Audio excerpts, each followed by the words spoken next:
Okay, what is up, guys? We are live. Welcome to the Daily Crow. It is Tuesday, August the 9th, 2022. Appreciate you all tuning in. We have got a lot to get into, a lot of exciting news also here on this Tuesday, and I'm very excited to hear from you all.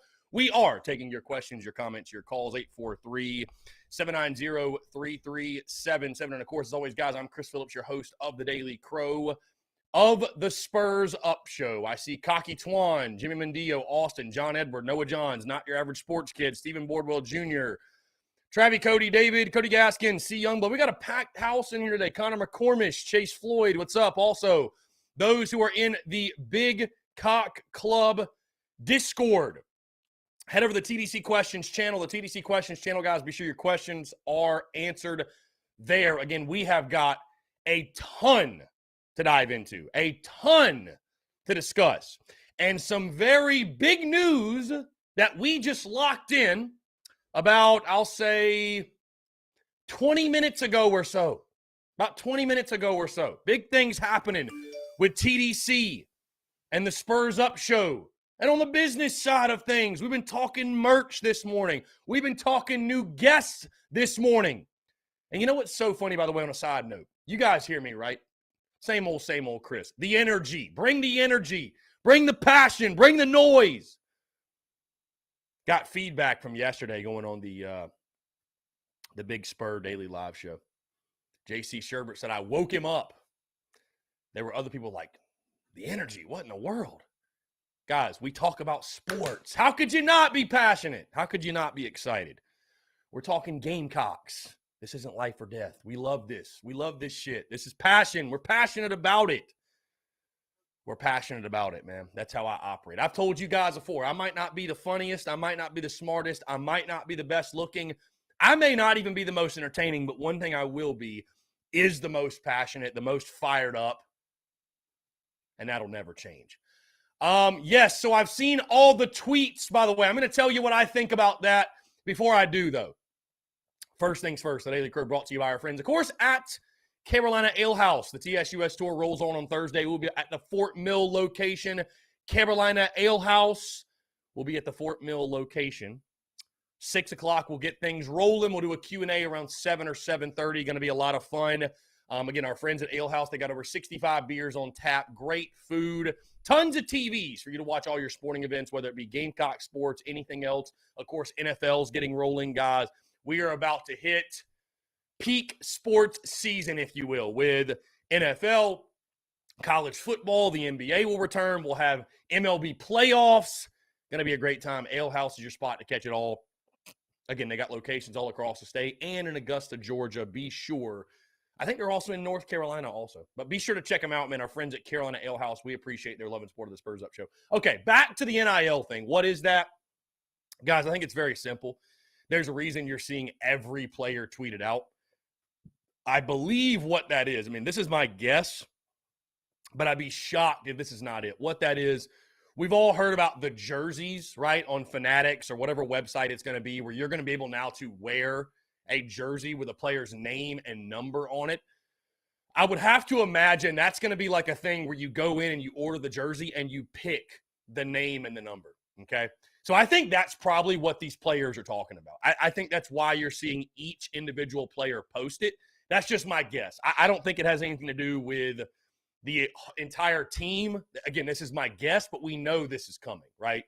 So, and I'd have to imagine they want to go ahead and get this out there, right? They want to go ahead and get this out there before kickoff, right? We're 25 days away.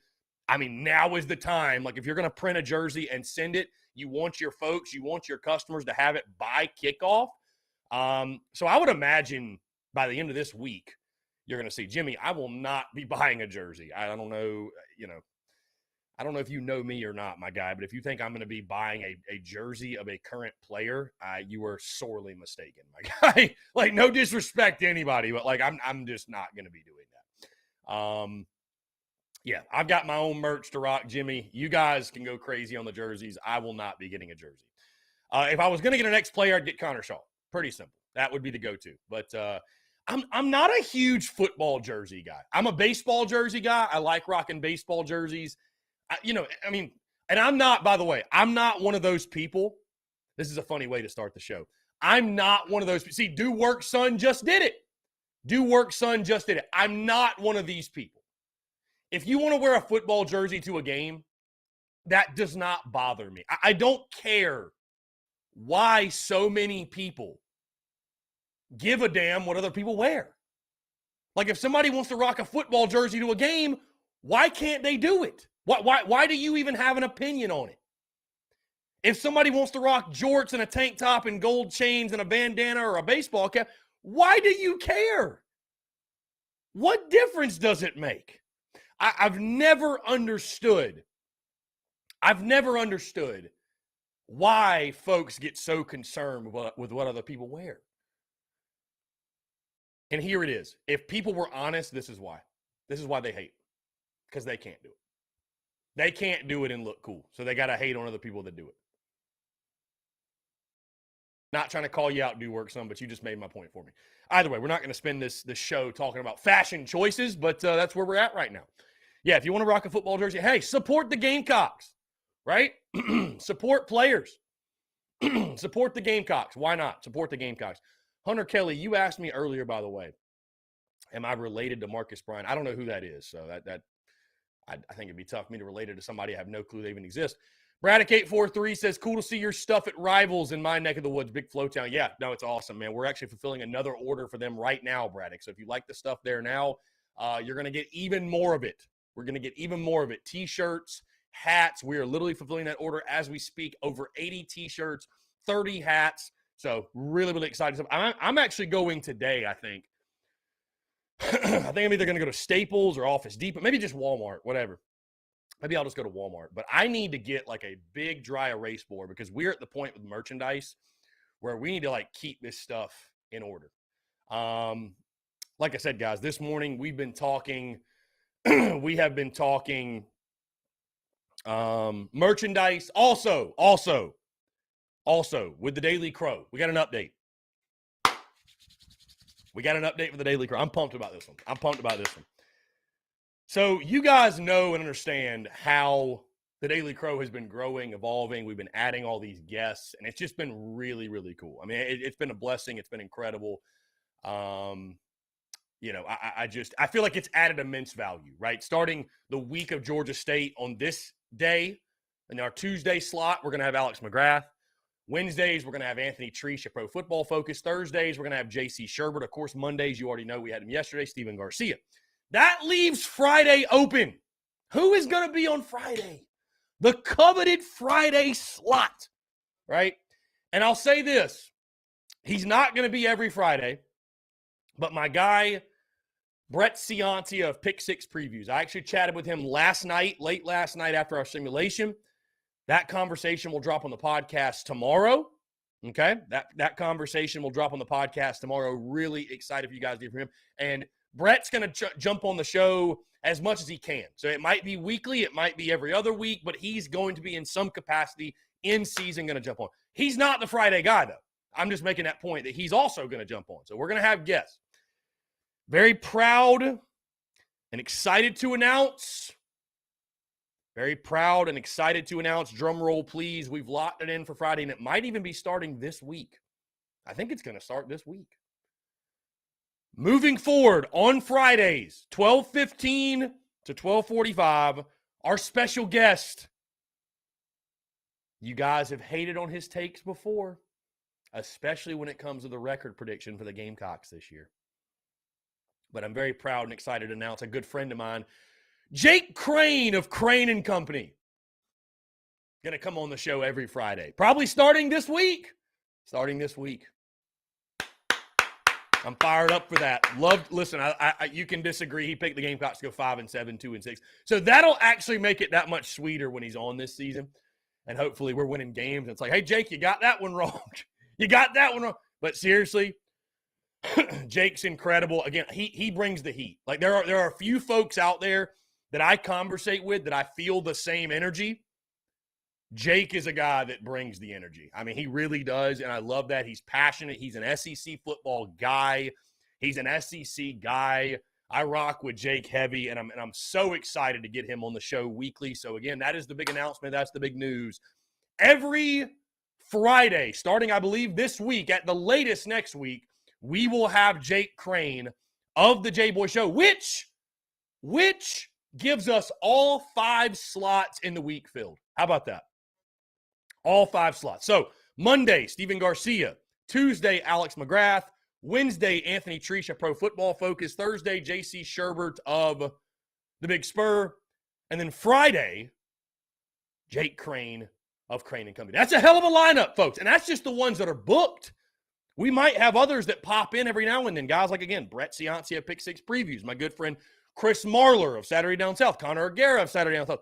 We have built, I've been so fortunate and blessed over the years doing what I do, man, to build a really cool Rolodex of folks, you know what I mean, that want to talk ball and rock with TSUS. Hey, Kelsey Quarles calling in. You just never know. You never know. But those are the 5 we have set. Very excited to add, because that Friday show's big, right? That's the last one before kickoff. So those are the last thoughts we get before kickoff, right? So Jake Crane & Company, I feel like he's going to be an asset in regards to not just taking us into the weekend for the Gamecocks, but taking us into the weekend for all of the SEC, all of college football. Going to be a really, really good time. So I appreciate my good friend Jake Crane for being willing to do it. And, yeah, my guy Eric, TDC to the freaking moon, my guy. TDC to the moon. Guys, exciting times. Exciting times. We're 25 days away from kickoff. Gamecocks are back on the practice field today around 3 o'clock or so. Hey, we're already getting reports, right? Depth chart reports. We're getting reports from practice. What does the first team offense look like? Sounds like Marshawn Lloyd might be RB1. We're getting a feeling of what the receivers and everything's going to look like. The linebackers. Sounds like old Debo Williams might be starting for us. That's a surprise, right? Mo Kaba and Debo at the linebacker. Where's Sherrod Green fit in? I don't know. A lot of different guys will play. But we're starting to hear those rumblings, right? Hey, we got a scrimmage on Saturday. We'll probably hear a lot from that. You know TSUS is going to have somebody on the inside. Somebody's going to be there in the stadium. We're going. It is a yearly tradition, right?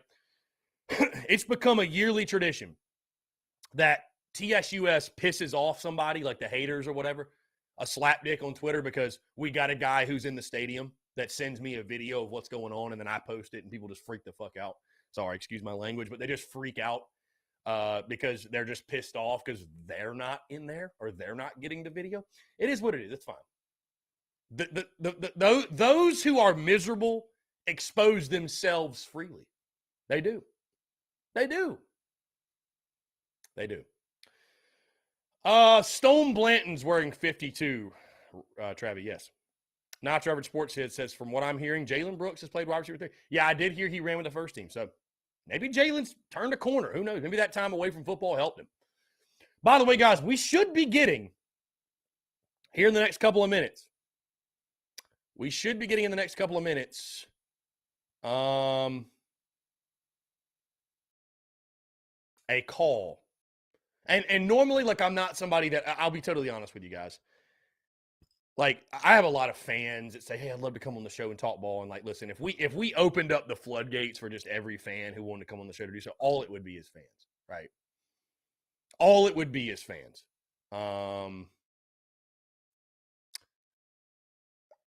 But this guy, I hope he's tuned in. I hope he actually does call in. This guy, Jay Ray, Mr. Reynolds on Twitter. And it might be him. Call from James Reynolds. Here we go. I to can't accept, wait for press this call. 1. To send a voicemail, press. James, what's up, man? How are you? Hey, what's going on? Dude, not much. I will say this, first things first. I appreciate you calling in. I see your area code is Anderson, so I don't know if you live there, but if you do, kudos to you for holding it down in the upstate in Clemson territory. And I don't know if you realize this, but I'm actually, as recently as 2 weeks ago, your new neighbor, because I'm living in Greenville, South Carolina. So kind of ironic. Oh, nice, man. Yeah, nice, man. Well, hey, welcome to the upstate. You know, the upstate's not as bad as you would think. No, I don't think so. I say this. Yeah. People told me, it's Clemson country, and I understand we're closer to Clemson, but like I went out downtown over the weekend, and I've just been out and about, and like I have barely seen any orange. Like literally. I mean, I'm sure during the season it's, it is what it is, but like just on a common day-to-day basis, it's not nearly as bad as people make it out to be. Yeah, it can be nauseating at times. But yeah, man, overall, you know, the Gamecock fans represent themselves well in Greenville as well. And yeah, man, welcome to the upstate. I That's appreciate awesome, it. man. Yeah, You're gonna thank you. love it here. Greenville is an amazing little town. It's booming. There's a lot of hustling going on in that area too. So you're gonna love it for sure. Yeah, I'm loving the area thus far, man. It's been a good time. Yeah, man. So hey, thanks for taking my call. You know, you and I we chatted just a little bit, and you know, one of the issues I was having with Gamecock fans and Gamecock Nation. Again, I'm a part of you guys, but there just seems to be, to me at least, this large group of fans that just kind of feel we're going to have a 7-5, 8-4 type football season this year, and they're happy with that. They're like, that's going to be a good year for South Carolina football, and I take issue with that. I take issue with that because to me, a 7-5 or an 8-4 or whatever you may have that's in that range, to me, is not a good football season. We didn't go 0-11 last year. This isn't 2000, and we're not rebounding from a year where the team was just absolutely horrible. I feel like this team has much, much more to offer than 7-5 and 8-4. And I'll tell you why. I'm going to give you my reasons why. And there's reasons that Gamecock fans should be optimistic. We are 25 days away from a Carolina kickoff. And I can't even begin to tell you how excited I am for this football season. And one of the reasons why is the quarterback position, man. And you know this. Any football fan can tell you the quarterback position makes a difference. It makes a difference. And it has been a good number of years since South Carolina has had a quarterback the caliber of someone like Spencer Rattler under center leading this program going forward. A guy who was 15-0 in his last 15 starts. To me, that makes a big difference. I feel like the quarterback position is going to be in outstanding hands, and that's no knock on Luke Doty. A lot of fans were like, last year we didn't have a quarterback. No, we did have a quarterback. I feel like Doty's an outstanding quarterback, but I can't begin to tell you how excited I am for him. That he's going to get an opportunity to play some this year. That he's going to get to work with Spencer Rattler. And I believe the quarterback position going forward is in outstanding hands at the University of South Carolina. Now, many that think South Carolina is going to have, dare I say, average to slightly good season, think, well, it's the schedule, right? They think the South Carolina football schedule is just too tough. You just can't in 1 or 2 seasons get back and win 6, 7, 8 games in the SEC. Well, I challenge that. And here's why. Look at Auburn. Back in, 2012? They went 0-8 in the SEC, 3-9 overall.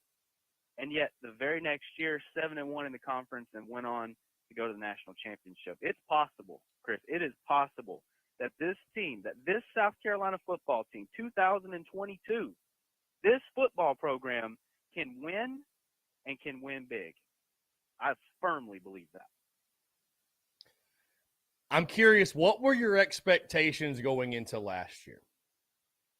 Yeah, so last year, man, when Beamer came in, you saw what happened with the transfers. You saw these guys leaving, and it looked to me, no offense to anybody on that football team that was added that year, but the transfer portal was our very, very best friend, and we were looking for bodies to fill positions. If you had told me that Torian Gray would do that good of a job with that secondary, I would have never in a million years believed that secondary with those transfers that we had coming in. Again, no disrespect to any of those guys because they had an excellent year. Yeah. But I would have thought we would have had a good season there. I thought if we could get to 6 wins and get to a bowl, I would be happy. 100%. And not only did we go to a bowl, but, I mean, we stole the show in bowl season. I mean, Shane Beamer, the Mayo Bowl, absolutely 100% stole the show. It was one of the highlights of the entire bowl season was the South Carolina football campaign. Right. And my expectations were similar last year as they were for Will Muschamp in year one. Thinking about what he left behind. Again, no disrespect to any football players, but after that 2015 season, we were hurting. There was not a whole lot out there, and Muschamp did a nice job coming in late, recruiting, bringing in some key pieces, and getting us to 6 wins, getting us to a bowl game. And to me, those were realistic expectations year one for a new quarterback. And to be honest with you, I was absolutely thrilled to see Shane Beamer go to a bowl game and have that kind of success in year one of his reign as the head coach of South Carolina. And let's give people some context, right? Because you dropped a prediction, 10-2. And I'm going to run through these. You can interject and stop me if you like, but I'm just going to try to give people an idea of where you're coming from and what your predictions are. So starting out, you got Carolina beating Georgia State 49-27. You got Carolina beating Arkansas 38-34 on the road week 2, so 2-0. Losing to Georgia 41-31, which would be, I think, very respectable, high-scoring game. 2-1, 1-1 in SEC play. You then got Carolina winning back-to-back in the non-conference games, 63-3 over Charlotte, 52-7 over SC State. You then got Carolina going to Lexington, beating Kentucky 31-10, which would be an awesome, awesome victory there. You have Carolina after the bye week beating A&M 35-28, beating Missouri 28-17, beating Vandy 49-10, beating Florida 42-3 in the Swamp, losing to Tennessee 35-34, and then beating Clemson 35-17 to finish up 10-2 and 6-2 in conference play, which I at worst would put South Carolina. I'm assuming you would have Georgia winning the East. Carolina would finish in second with a 6-2 record. I'm sure they'd be either 7-1, probably 8-0 is where I've got them. But either way, 10-2 is your record prediction. Now, yes, I'm right. And I'm gonna say this too. I think that when you make a prediction, I agree with you that there's no reason why Carolina cannot be an elite program, like the whole history thing and the chicken curse thing, and like that is a what happened in 1970 is not indicative of what's going to happen in 2022, and recruits don't care. And I mean, I think that's the biggest thing is like none of these players on this roster care about the history or tradition or lack thereof. It's just, we don't have the shiny toys to show off when we bring recruits, but like it doesn't matter. It doesn't impact the result of a football game. I look at it this way. As I told you, I locked in 8-4, 4-4 in SEC play because I feel like I've said this before, there's 3 ways to look at this season. There is the extremely pessimistic chicken curse view. There is the garnet glasses optimistic view, and then there is the realistic view. And what the realistic view says, or what I say, there are question marks on this team. Reasons to be concerned, and there are reasons to be optimistic. I think it's unrealistic to think that all of the question marks will work out negatively. I think saying this team's going to go like 5-7 is extremely over the top. I think saying this team's going to go 10-2, to be honest with you, or 11-1 is over the top. I think it's more realistic that some things are going to work out better than we expect. They're going to be surprises. Unfortunately, I think some things aren't going to work out as well as we hoped, and they're going to be maybe disappointments. Look at a guy like Jordan Burch in his career. That's a living example of that. So when the dust settles in that middle ground I've just stated, that's why you're seeing so many folks pick a 7-5, pick an 8-4. I get what you're saying. But I just look at Shane Beamer year 2 the over-under in Vegas is 6.5, my friend, and they don't build those mansions out there in the desert off of winners' money. Those guys normally know what they're doing. So do you know what their prediction for South Carolina's win total was last season? It was 3.5, which I said hammer the over. It felt disrespectful. But do you realize how close the Gamecocks were to winning 4 games last year? I mean, it was close. Absolutely. It was close. Yeah.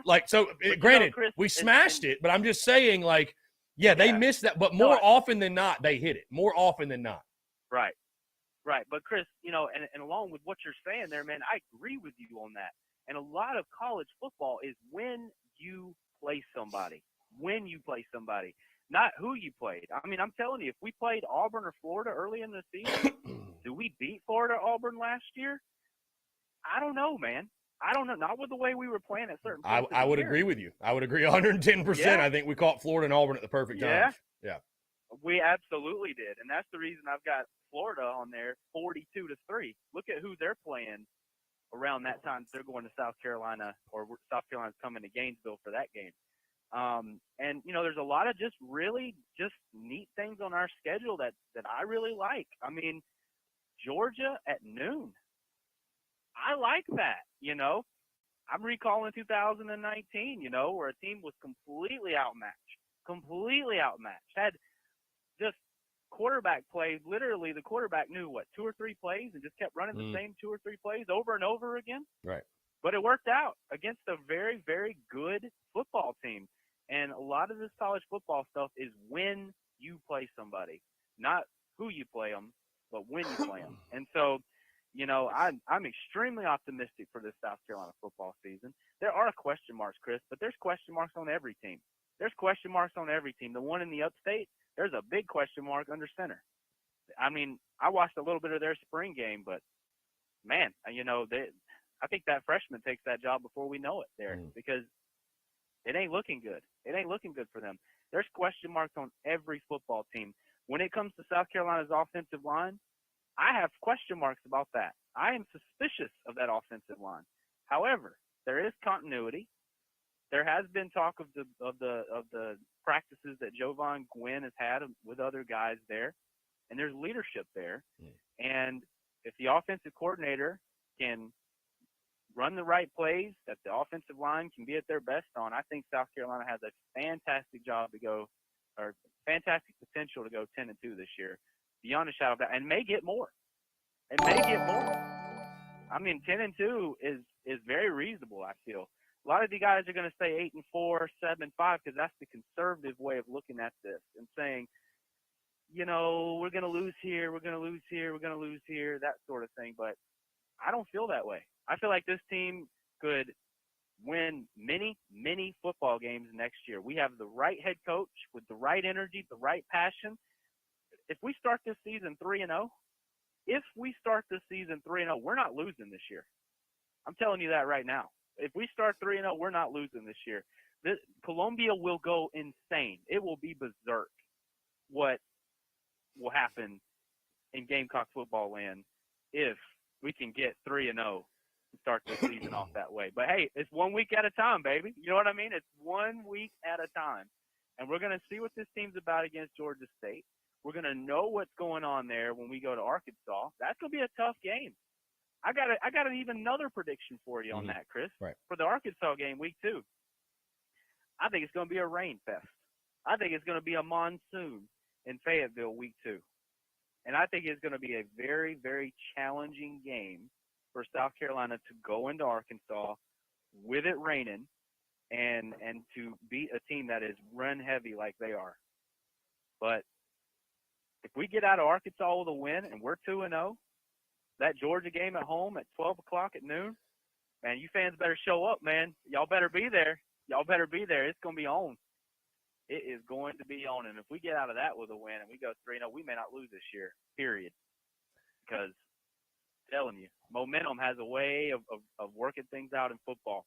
Now, like I know, Chris, an injury can derail this whole thing. One guy gets hurt. One guy quits the team, whatever, anything can happen. There are variables to every football team and to every football season. But you guys have reasons to be optimistic. South Carolina football is back. It is back.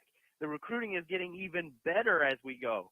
We got a head coach that is just as passionate about South Carolina football as I am. And how long has it been since I've been able to say that? It's been a long time since I've been able to say my head coach cares more about South Carolina football than I do. Well, Shane Beamer cares more about South Carolina football than I do. He cares more about it than you do, Chris, believe it or not. And it's wonderful to see, and the results are speaking for themselves, man. I can't wait to see what's in store for our Gamecocks this year, man. Well, I'm ready to run through a brick wall now, man. And I'll tell you this: these are problems. I say problems. That's a harsh word, but these are conversations I dreamed of because I've sat here and done the Daily Crow when Will Muschamp was the head coach, and I actually had to try to fire people up for football. So I'd much rather be on this side where I'm trying to talk folks down from picking 10 or 11 or 12 wins in a season than trying to get people excited for kickoff. So I can respect it. I really can. I can respect it. And hey, Yeah, from thanks, your man. lips, Hey. from your lips to God's ears, my friend, I pray that it happens. I really do. Again, Yeah. I will just say this. I only disagree with you on one thing because I respect all predictions. I disagree with you on one thing in that I don't think you're a loser if you have expectations of 7-5 or 8-4. I don't blame someone for having realistic expectations over something they have absolutely no control over. So, hey, if you want to be somebody who's 7-5, 8-4, and you want to be pleasantly surprised, I don't think that makes you a loser. I just think it makes you a realistic fan because to your point, let me just make this very clear. To your point, 10-2 or more, and hey, history doesn't define the future, but it gives us a good idea. And just to make the point of how rare, how unique, how amazing that would be, Carolina football has won double-digit games in a season 4 times in over 100 years of playing. So, like, that is the type of history that would be made. So, I think it's just good man. to keep that in Absolutely. perspective. It is, man. But, again, and I respect your opinion as well, and I respect all, even that guy with the 5-7 opinion. I mean, I laugh at that because I think that's hilarious. But you're right. There are prognosticators out there, Chris, that think we're going to finish 5th in the East. The media thinks we're going to finish 5th in the East. Everybody who's picking the East has picked Carolina to finish 5th. Everyone. I haven't seen a pick. 6.5 wins. Yeah, I haven't seen a pick where South Carolina has finished above 5th in the East. Yeah. Well, keep sleeping on South Carolina. Keep sleeping on the quarterback that we got. It's going to be a game changer for us. All these people can keep sleeping on that, but they'll show up for game day when we're 3-0 after that Georgia game for sure, man. So we'll see what happens. Hey, and listen, you may have seen the clip, you may have not, but I've already gone on record and said if the South Carolina wins 10 or more games this year, I'm getting a Beamer ball tattoo on my ass cheek. So you'll have that to look forward to as well. So hey, listen, I pray it happens. Awesome. I pray it happens. And and I said that I will get that 10 wins, doesn't matter if it's with or without a bowl win. So if we go 9-3 and win a 10th in a bowl game, I'm sticking to it. 10 wins, Beamer ball tap. It's coming.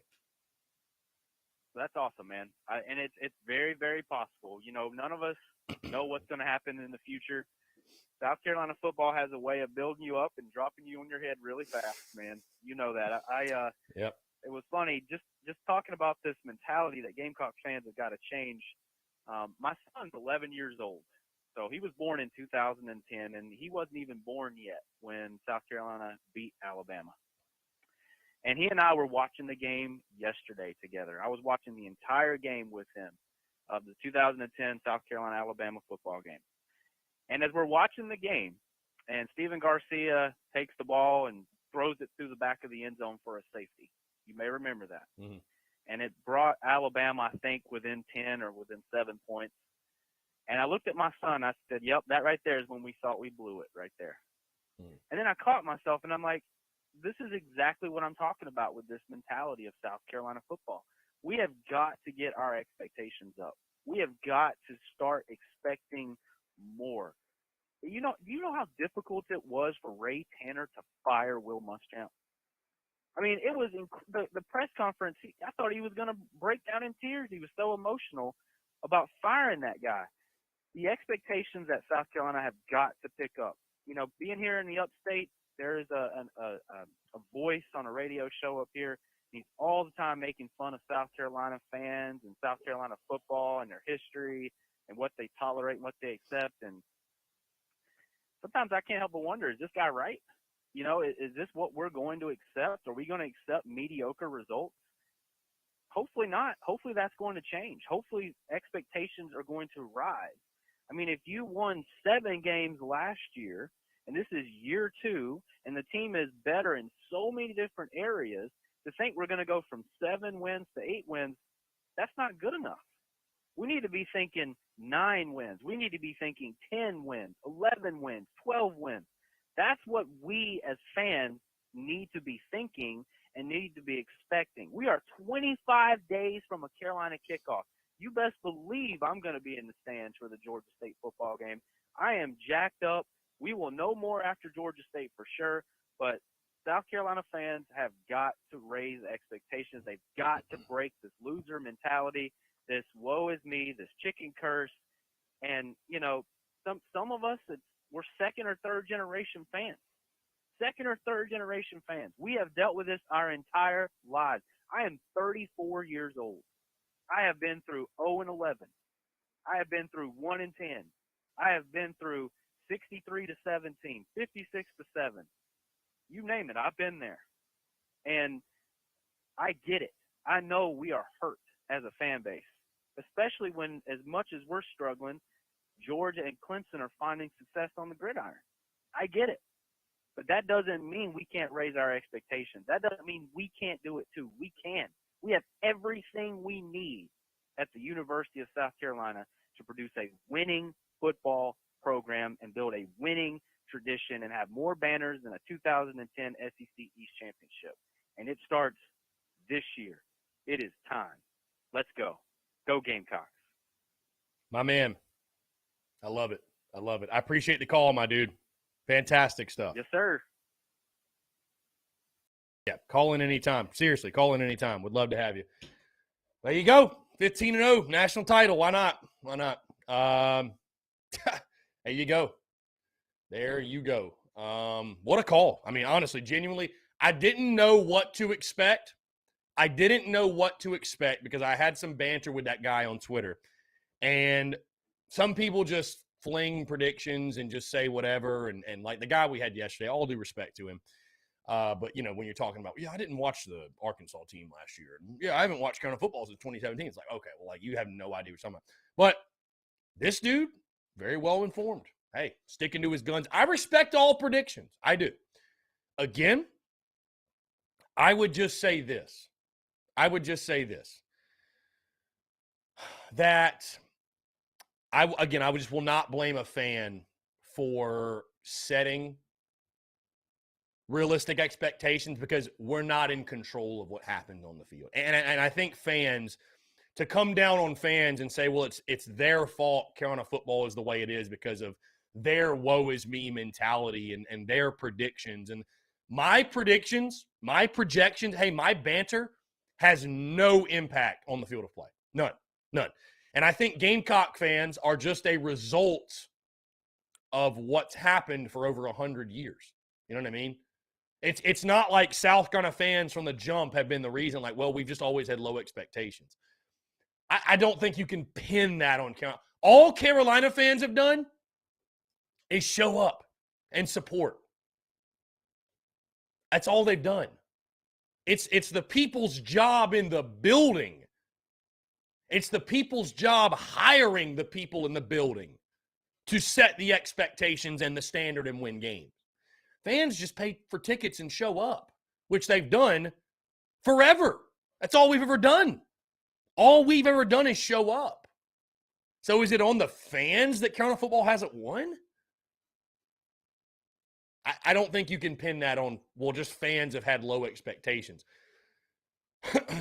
What I think is the wrong move is setting expectations like for a 10-win season and Carolina goes 7-5 this year. God forbid it goes 8-4, and people want to come down on Shane Beamer.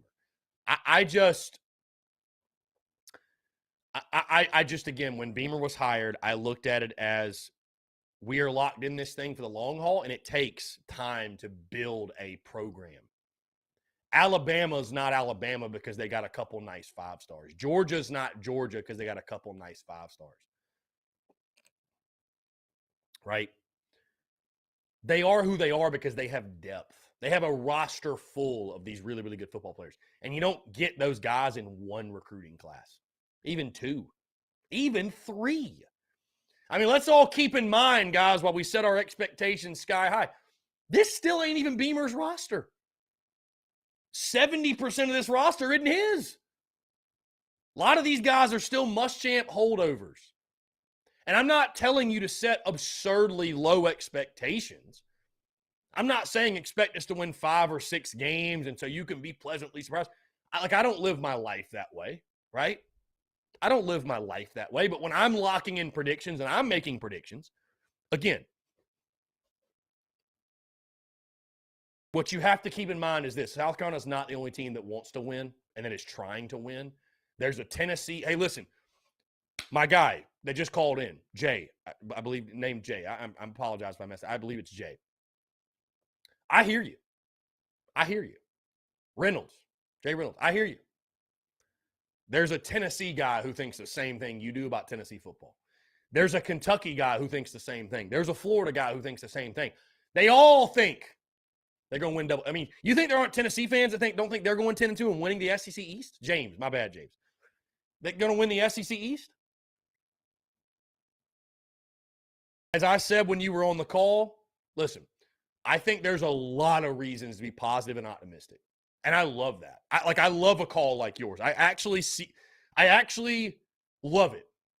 I love it because years past, we've had banter strictly on the negative of why we're going to be terrible. Will Muschamp's our coach. We have this problem, that problem, that problem, that problem. Like,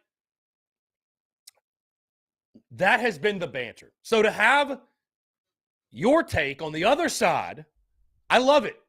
I love the banter. I love it. I really, truly do. I just view it this way. Let me give you the scenarios here. Reasons to be optimistic for South Carolina football. You add Spencer Rattler, the highest rated player at that position ever in the history of Carolina football. You add guys like Antoine Wells at receiver. You have Josh Vann back. Jalen Brooks is returned and is ready for his breakout season. Jaheim Bell is going to be a star. Austin Stogner at tight end is a player that slept on as an all-conference caliber type player. I think Trey Kenyon at tight end showed in the spring game he can be a big-time guy, right? The running back position, yes, you lose Harrison White, but Christian Beal-Smith led Wake Forest in rushing last year. Marshawn Lloyd sounds like he's primed to be the guy we all thought he was going to be. Juju McDowell, electric instant offense player. Lavassier Carroll coming from Georgia, he's now on the offensive side. He is a guy that can help and can contribute. The offensive line, you got 129 career starts back. You have 7 guys who have started 6 or more games in the season. Your entire 2-deep has returned. Dylan Wanham is back from injury. That line, they're only going to get better second year in the system under Marcus Satterfield.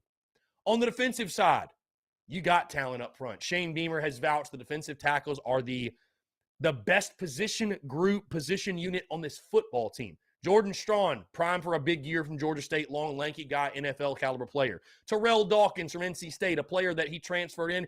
He led NC State in 2020 in sacks and led the ACC in sacks. You call back in whoever you are. I'm on a rant right now.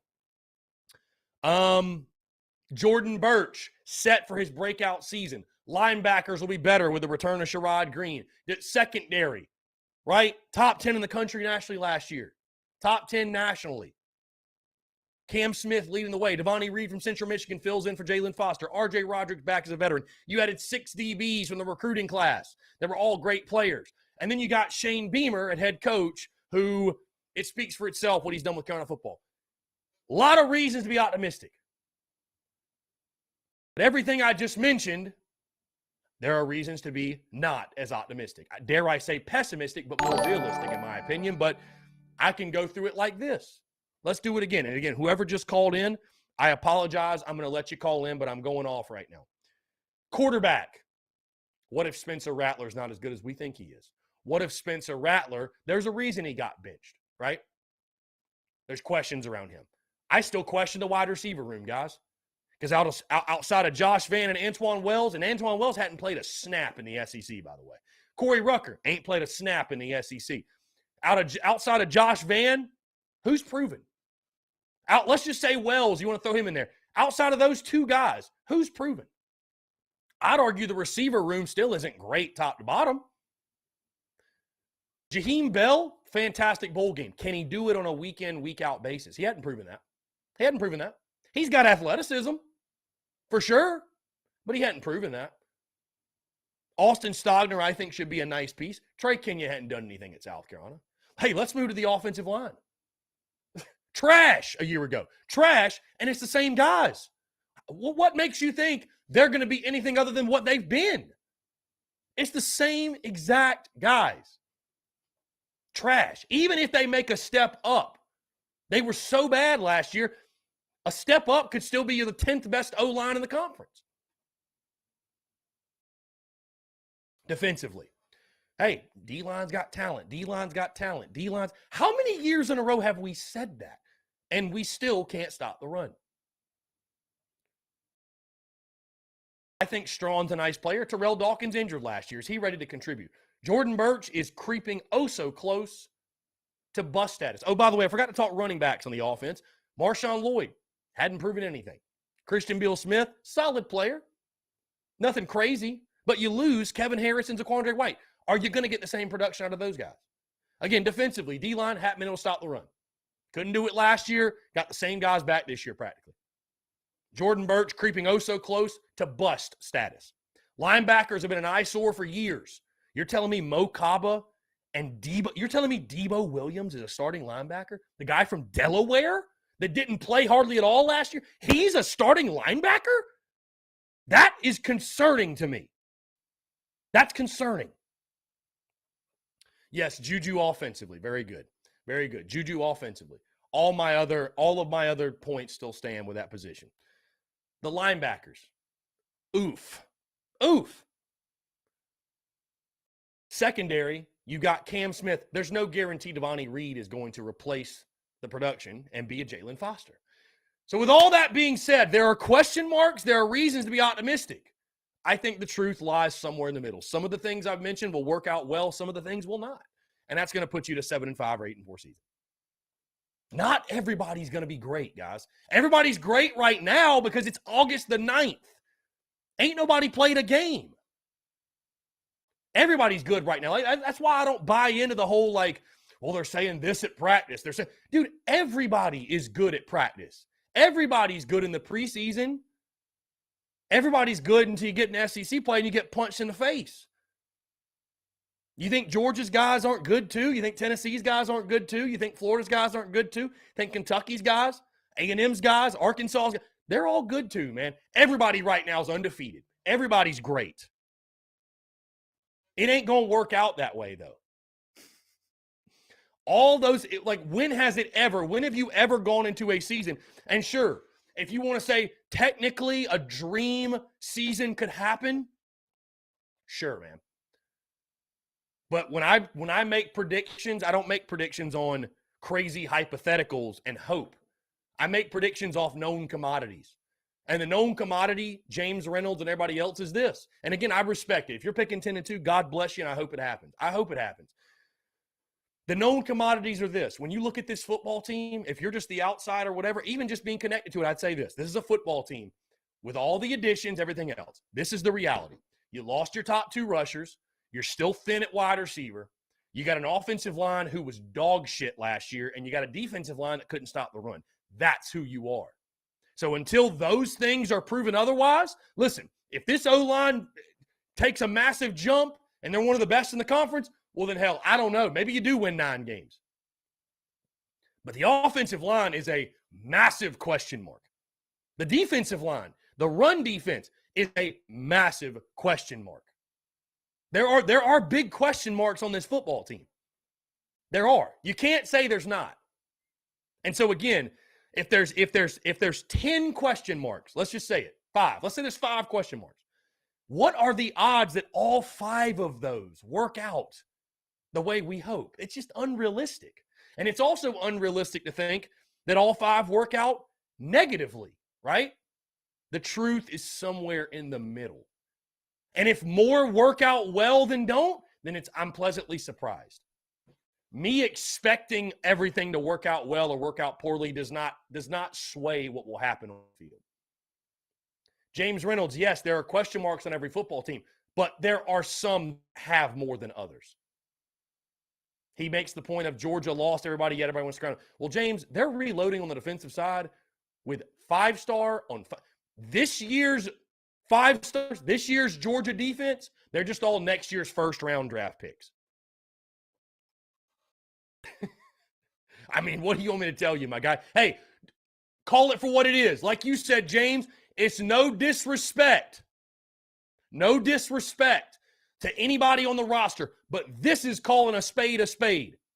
Georgia is reloading with 5 stars, right? Carolina's reloading with a Central Michigan transfer, with a Delaware transfer, with a James Madison transfer, with an Arkansas State transfer. All due respect to them, and I think those guys can be great players, but it ain't the same. It's not the same. You can't say it's the same. I think a lot of those guys I just mentioned are going to be some of our top players, but it's different. You can't say it's the same.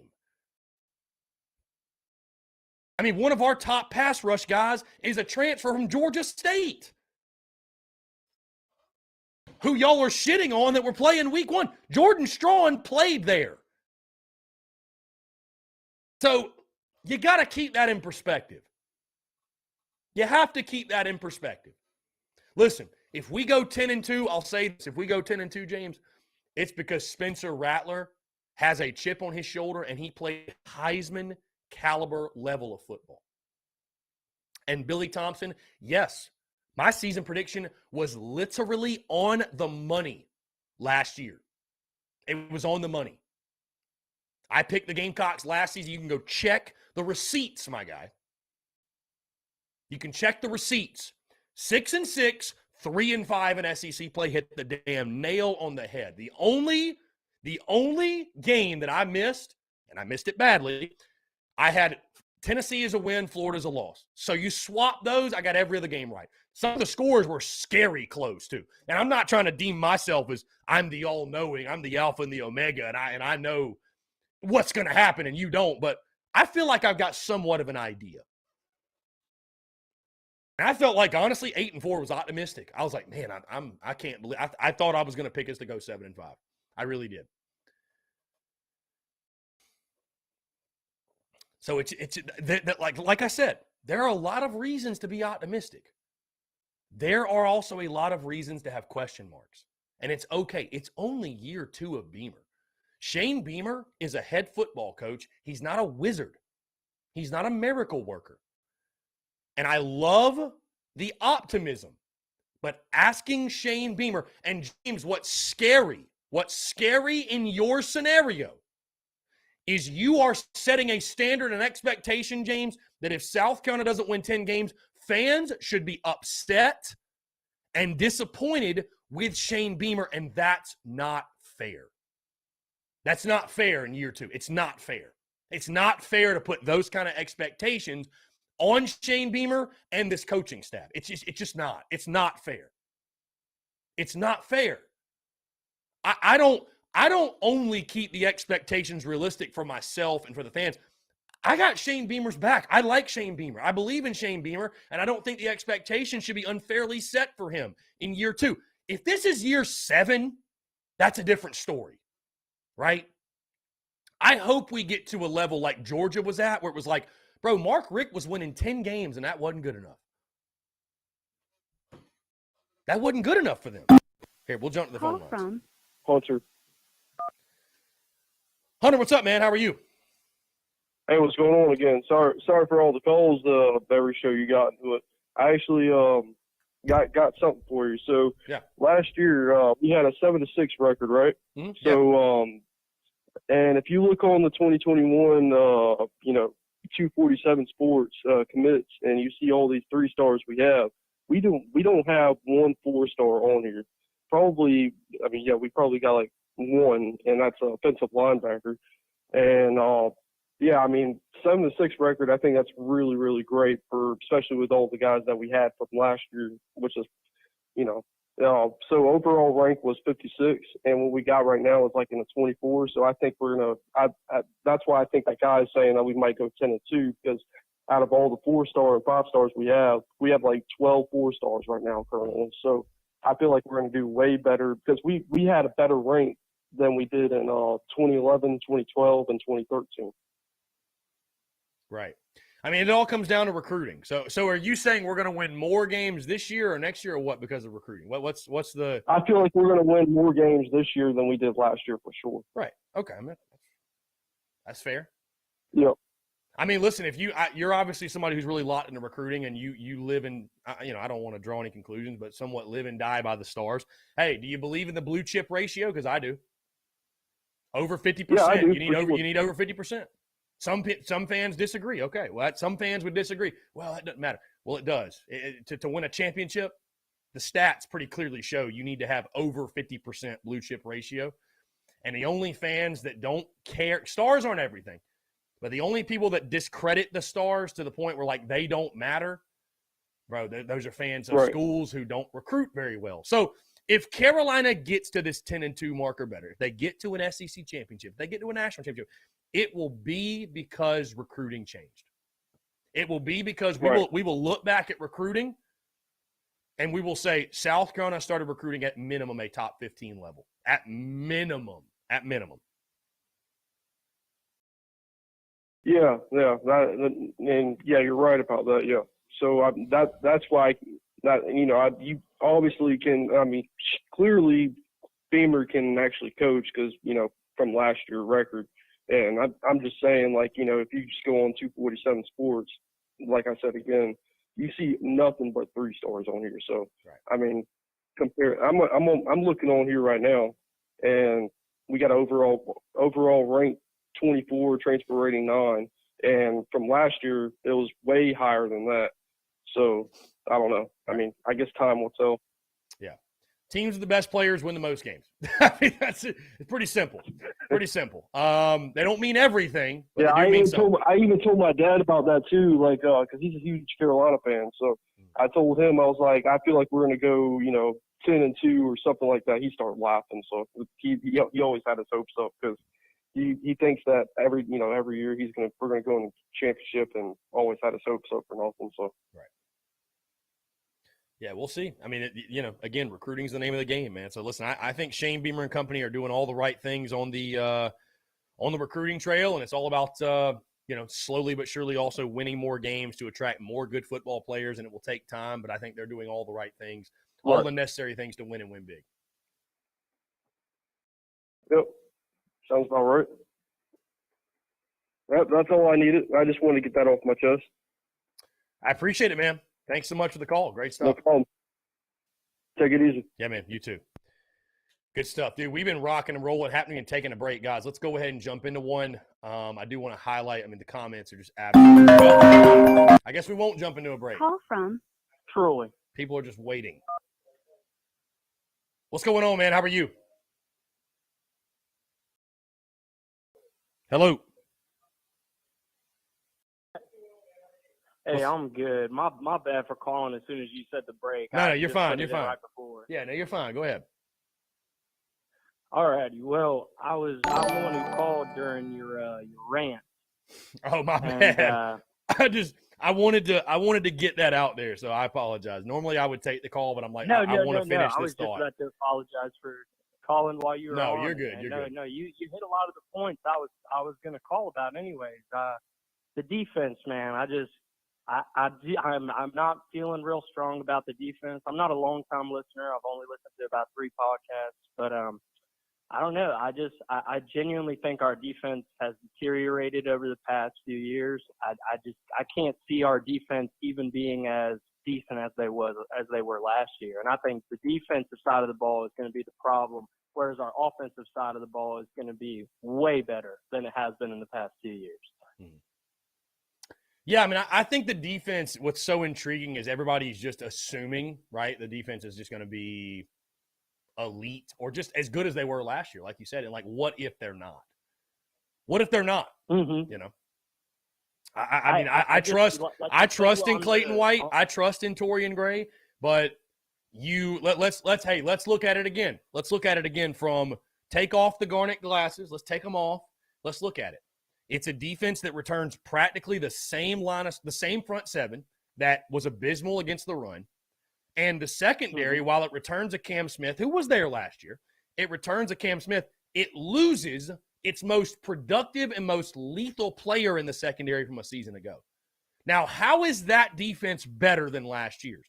Now, with that being said, I'm not saying there isn't. I would argue maybe there's more talent on the defensive side from some guys you've added. But, again, there are real question marks. we've seen this movie before of a defense making their living, getting turnovers. I don't want to call it smoke and mirrors, but the point I've made, what if the turnovers don't come at the rate you got last year? What if, I won't even say they're cut in half because I think that's too aggressive. What if you go from 24 takeaways to 17 takeaways? How about just 20 takeaways? Takeaways were a major part of that team last year. It's major part of winning 7. What if you don't get those takeaways? What if for whatever reason they don't come? It's not just a shoe-in that this defense is like. I don't want to say it's a concern, but there are question marks. When you lose a guy like a Jalen Foster, you lose a guy like an Enagbare, there are question marks. It's fair to say there are question marks. That's all I'm saying. Yeah, no, I completely agree with you on that. The linebackers are my main concern. I don't think we have anybody. To your point, my guy, not to cut you off, but like I don't care who this pisses off. I don't give a damn. You know how I operate at this point. I'm sorry. But when I see and hear, and the practice reports, I take it with a grain of salt. I don't think, oh, this is who was first team yesterday, so this is who's starting. I don't take it that way. But, like, bro, I'm sorry. When I'm hearing Debo Williams is at starting linebacker, I literally almost became physically ill. I was like, holy shit, we're going to give up 300 yards rushing a game. Like, no offense. Yep. That dude didn't even play last year. The man came from Delaware. You're telling me one of our starting linebackers is a Delaware transfer? Listen, this is why I'm TSUS. This is why I don't have credentials. Fuck them. I'll just tell you, I'm concerned because one of our starting linebackers is from Delaware. How the hell are we going to beat Georgia with a guy like that? How are we going to stop the run? We can't even beat Tennessee with guys like that. Like, there's no way. I'm not saying where you played previously is indicative of how you're going to play this season. Look at Carlins Platel last year. I never would have thought in a million years a guy from Assumption would have been a productive DB or a football player in this league. I'm just saying, though, I was already concerned about linebacker. So I'm hoping Sherrod Green is going to fill in.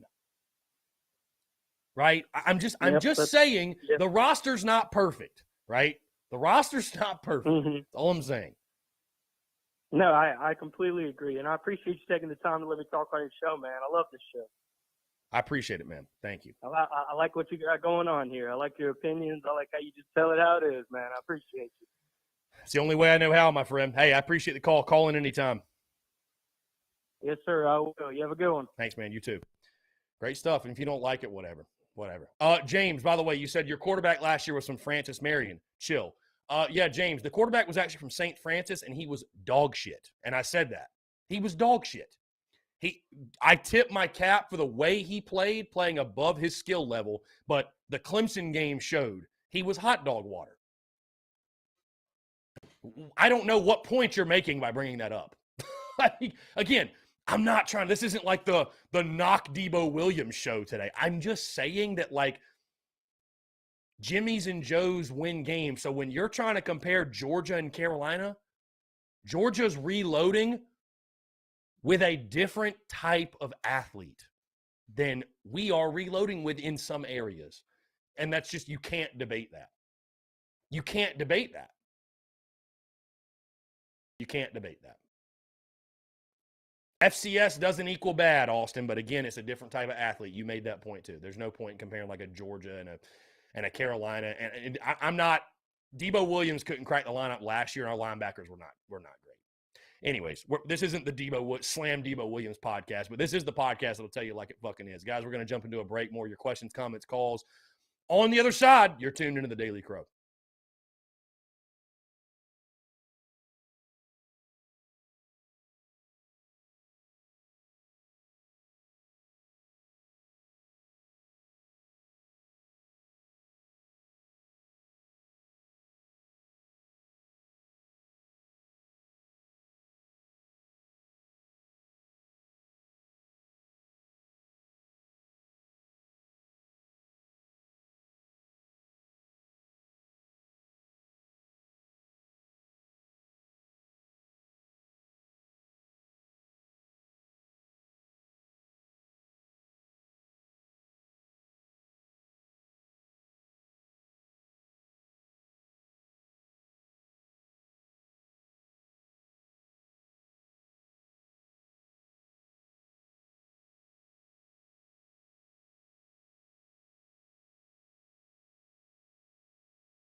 All right, guys, we're back. Taking your questions, comments, calls as well. 843-790-3377. That's 843-790-3377. I'll just say this again. I did not expect to hear on this Tuesday, August the 9th, 2022, that we'd be talking about how great of a quarterback Jason Brown was last year. And again, love that Debo Williams is a Gamecock, but if you want me to be honest about which I'm going to be, and somebody said as we went into break that I can say Chase Orvin says that man is loyal to his followers. That rant or just anything you've seen, Chase, at this point, that's not me being loyal to my followers in the sense of like some sort of like I got to put on a shtick to be loyal to my followers. It's just calling it like I see it. It's just keeping it a buck, man. Like, I mean, which, again, I'm not overreacting to seeing, like, well, this is who ran with the first team today. Like, bro, it's August the 9th. Like, it's practice. Like, I don't think that is the starting lineup, like every position you saw. But, yeah, I'm not going to front and say that when I saw that Debo Williams was running with the first team, I was a little concerned. And again, this is not the not Debo Williams show today, but, like, there are certain, like, linebacker guys is already a concern for me. I don't care who's out there. It's been an eyesore for years. What evidence can you give me that the linebackers are going to be a strength of the football team? The only thing I could say is that the return of Sherrod Green, it's a damn shame that we didn't get to see him play last year. But people saying that, well, Jason Brown just didn't have any time. Bro, the offensive line stunk for sure, but to act like we'd have won 10 games with him as our starting quarterback, come on, guys. Like, are we really going to do this? Are we really going to spend this show talking about how great Jason Brown? If he was so great, why didn't he stay? Play in the bowl game, God forbid.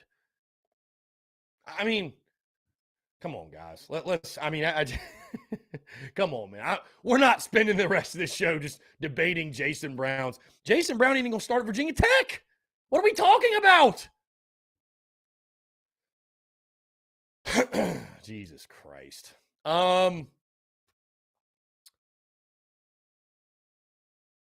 Chase Orvin. I can't tell what comment you're. Oh, about the passing, I guess. Why do you think, Chris, that Brandon Lorenzo and even Jake Bentley was inconsistent? You're bringing up some real slapdicks to make your point, my guy. Jake Bentley was the king of a mind-numbing interception when you least needed it.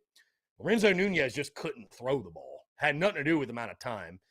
And Brandon McElwain was a bust that played for Will Muschamp. So, I mean, dude, I just – come on, my guy. You just – come on. Anyways, 843-790-3377. And I'll say this, I hope Debo Williams leads this team in tackles this year, interceptions. He has an all – I hope Debo Williams is Will Anderson this season. I hope Debo Williams is Will Anderson. I hope he hears everything I say and he says, you know what, I'm gonna show that guy. But sorry, bro, I'm gonna call it. I mean, the only reason we had this conversation is because folks want to say we're reloading just like Georgia. We're reloading, but it's not exactly the same thing. It's not quite the same. It's different in some ways. All that being said, I am fired up that you guys are fired up. I'm fired up. There are folks out there that believe we're going to win 10 games. I love that. I love that because there are real reasons to be optimistic. But what's so funny about that rant I just went on, there will be people on social media, the message board, millions, whoever, in whatever walk of life, that will hear what I just said and say, this guy hates on players. He's negative about players and coaches. Guys, if you want someone who's going to paint sunshine and rainbows for you and tell you how great, listen, not everybody on the roster is good. Shocker, what a news flash. Not everybody on our roster is going to play in the NFL. Oh, my God, I can't believe you'd ever say anything negative about someone on the roster. There are people out there with Gamecock podcasts and entities that will tell you that they're all great. Why do we have to pretend like everybody's good? Everybody's good on August the 9th, but not everybody is the same level. That's why there are teams like Alabama and then there are teams like Vandy. Not everybody's good. It's okay. It ain't me hating. I'm just saying that, man, if a guy like if a certain guy that didn't play last year is now one of our starters, it's a little nerve-wracking. They're just, again, it's this weird dynamic in college athletics that I've learned doing what I do. I know.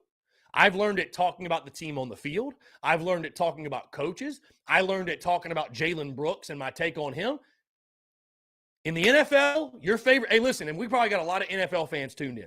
You guys are going to attest to this and agree.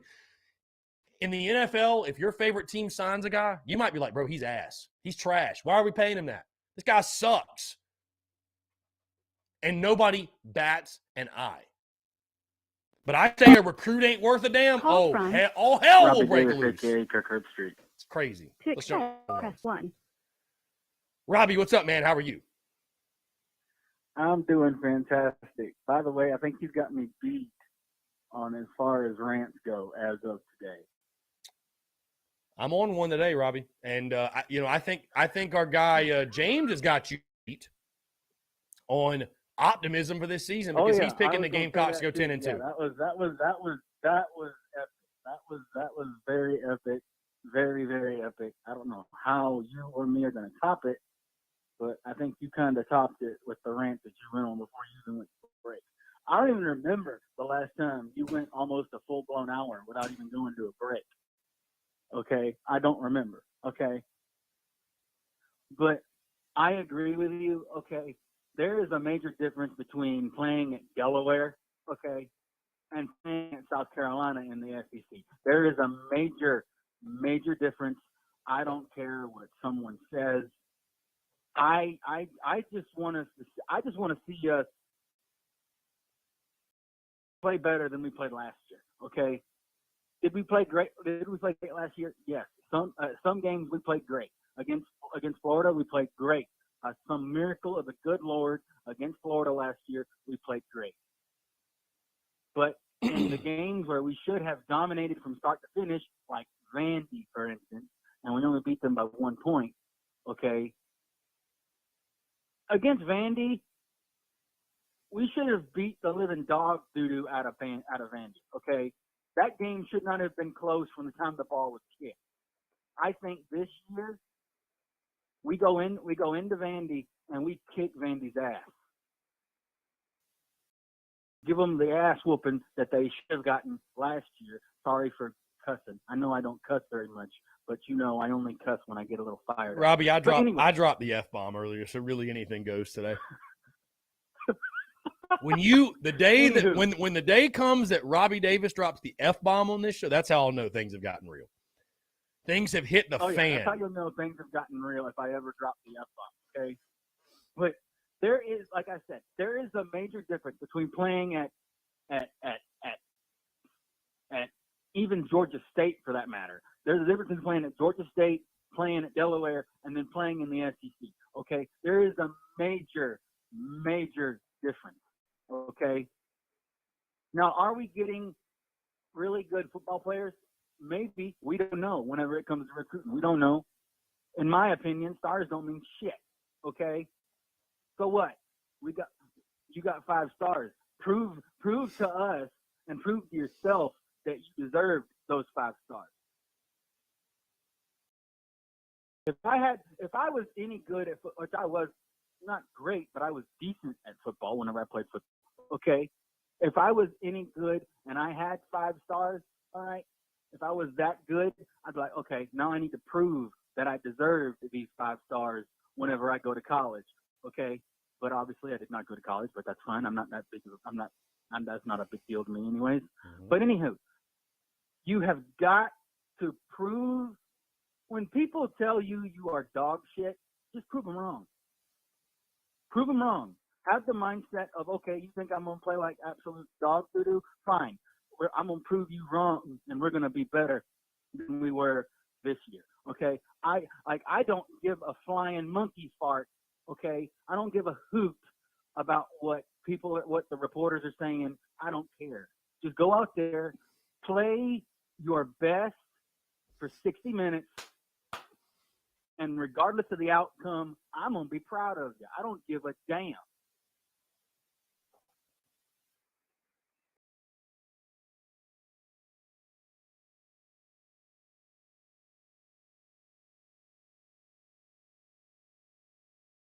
And and do I hope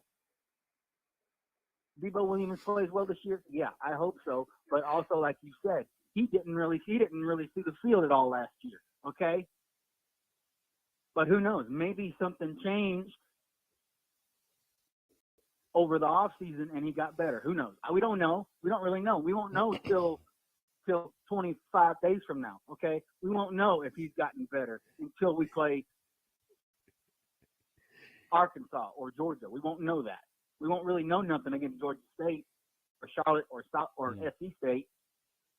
Okay, we won't know squat against those teams, but we'll know how good this team is when we play Georgia, Arkansas, Kentucky, and all the and Missouri and Tennessee and all them other conference games. Okay, and even Clemson, God forbid. All right, we'll know how good they are then. Okay, but against South Carolina State and against Georgia State, we ain't gonna, and Charlotte, we ain't gonna know squat. But we will really know how this team will be whenever we hit the bumpy road of the schedule, so to speak. Yeah. I mean, we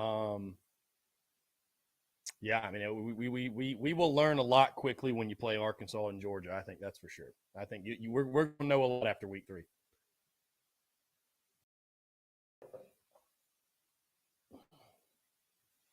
And if by some miracle we win 10 games this year, okay, I will shave my head completely bald if we go have 10 wins this year.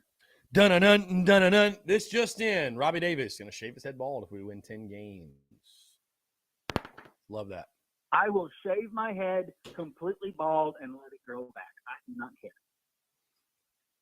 But if we win 10 games, I will shave my head.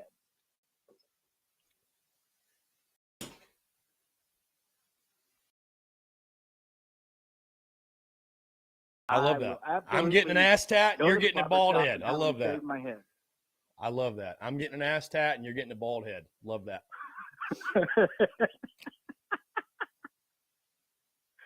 But yeah, I just, I mean,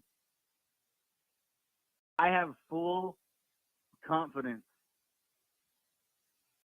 in the coaching staff. I especially have full confidence in Beamer. Okay. He would not have brought the guys in that he brought in if he did not believe in them as much as he believes in himself. Okay. Because if you're in a coaching profession and you don't believe in yourself, you're in the wrong profession. Okay. I'm just saying. If you're in the coaching profession just for the money and you just don't believe in yourself, you need to find a different job and go get you a desk job in a cubicle or something. Okay.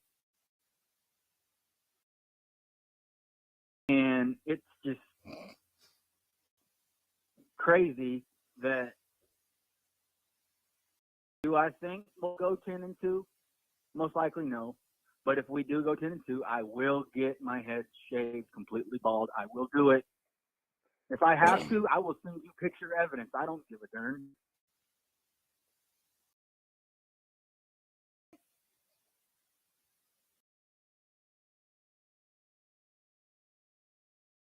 But I just feel like, that this kind of is going to turn into a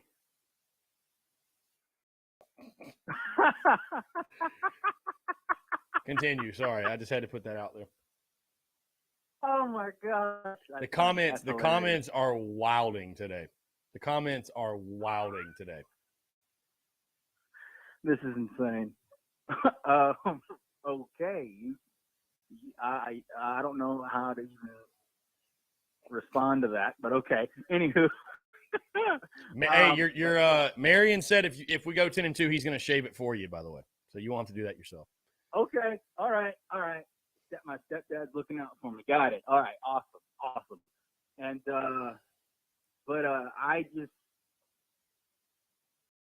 just feel like in the season opener, we need to, I guess you could say, gain some confidence.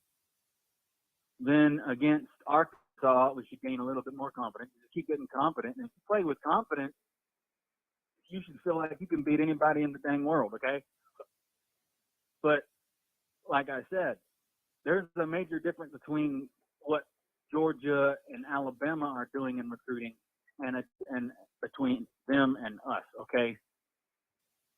Do we occasionally find a diamond in the rough? Yes.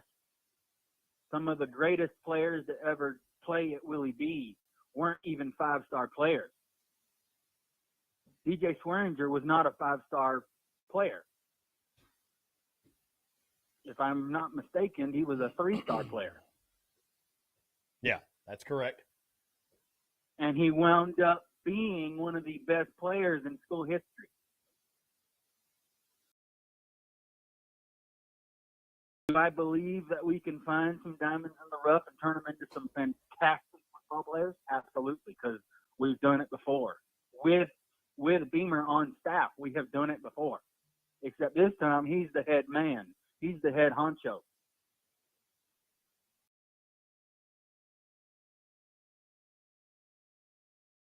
And just like you, I'm in it for the long haul, baby. 5, 6, 7 years down the road, who knows? Who knows where this team will be in the next 4 to 5 years? Who knows?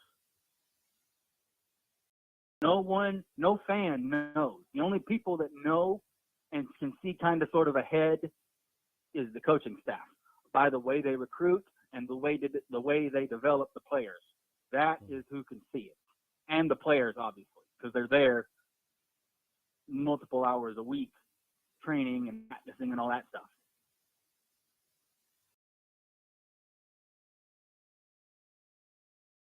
But if you're going to walk into that building with woe is me mindset and we're not that good, you need to get the heck out. If you're going to walk into that building, you need to have the mindset of the only way we're losing this year is if they kill us. Not literally, just figuratively. You know what I mean? Mm-hmm. Right. I would hope figuratively. I just wanted to clarify that so nobody's freaking out. But yeah, I feel that way wholeheartedly, and I'm so ready. Before you know it, we'll be 2 weeks away and then 1 week away from kickoff. I am so pumped. Same here, my guy. Can't wait. Can't wait. All right, buddy, I'm going to get off of here, and I hope you have a great rest of your day and have a great rest of your week. Go Gamecocks, and to heck with Clemson. I love it. I love it. Bud. Robbie, appreciate you, my guy. Have a good one. Take care. Yep. Great stuff. Incredible. 843-790-3377. Guys, let's go ahead and jump into another break. I want to continue to hear from you. More of your questions, your comments, your calls, and more on the other side. You're tuned in to the Daily Crow.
All right, guys, we're back taking your questions, your comments, your calls as well. 843-790-3377. I'm about to call somebody out on Twitter. I feel like I'm in the mood.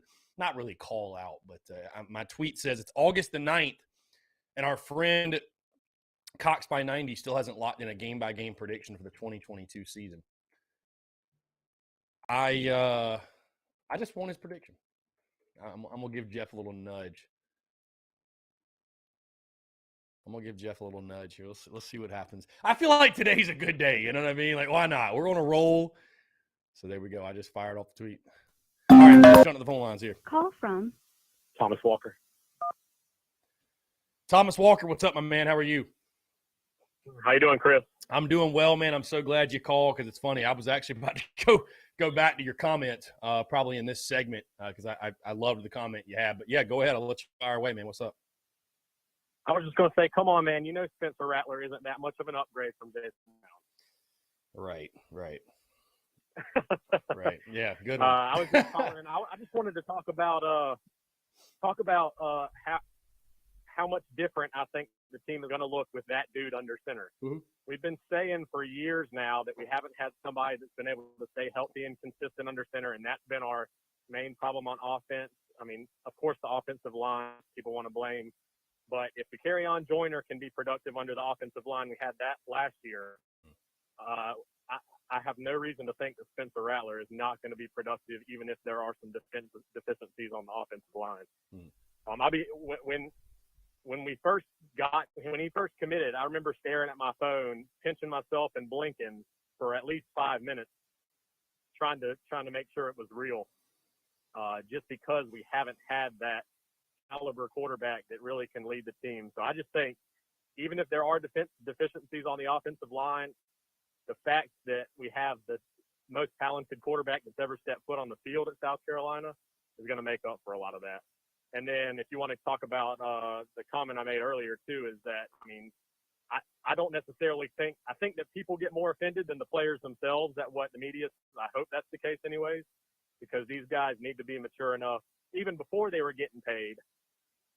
I hope that Beamer was putting in place the guys that are mature enough to take criticism, because the only thing you need to do with criticism is let it make you better. Yeah, I mean, first, initially to your point, yeah, I mean, listen, it's a quarterback-driven game, and I say it all the time. If you don't have a quarterback, you don't have a chance. So I think, listen, Rattler's addition alone, you could have added nobody else. Rattler's addition alone changed the dynamic of this football team. And, hey, talking about like the offensive line, for example, I mean, I think that having a steady hand at QB and having a guy like a Rattler in the center, I think it only helps the offensive line. Hey, you look at Jaheim Bell and Josh Vann and what they did last year with that carousel at quarterback. You think their numbers won't be affected positively? They won't make a jump up? You would certainly think they're going to. So, yeah, you add a guy like that, man, like you said, it's one of those deals where you have to constantly pinch yourself, right? Just be like, we got Spencer Rattler. Like, imagine thinking that, you know, imagine last year at this time me telling you that. You're like, dude, you're crazy. You're crazy. So having a guy like that under center, man, it gives you more hope.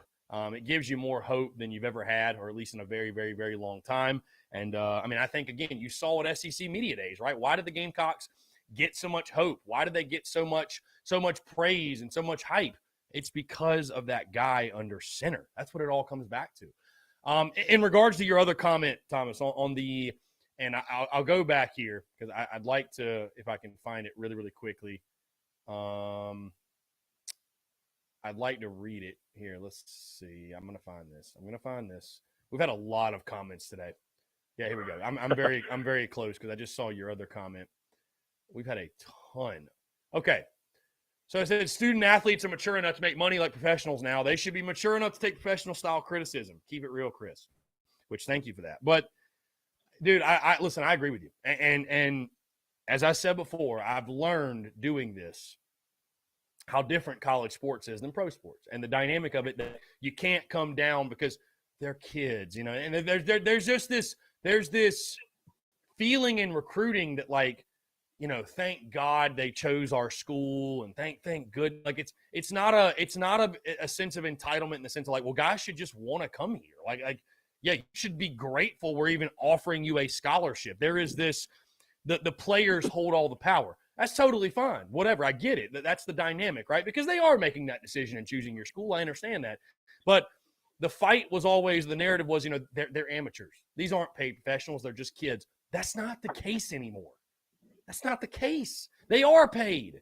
So that's when NIL was starting to first really pop, I kind of had that question of like, how does this change? Like, are fans going to be as patient and as cool about a guy that goes out and throws 3 interceptions in a big game when he say the guy from Miami who's getting $8 million? He ain't an amateur no more, bro. He's a pro football player practically. He's making more than guys in the NFL.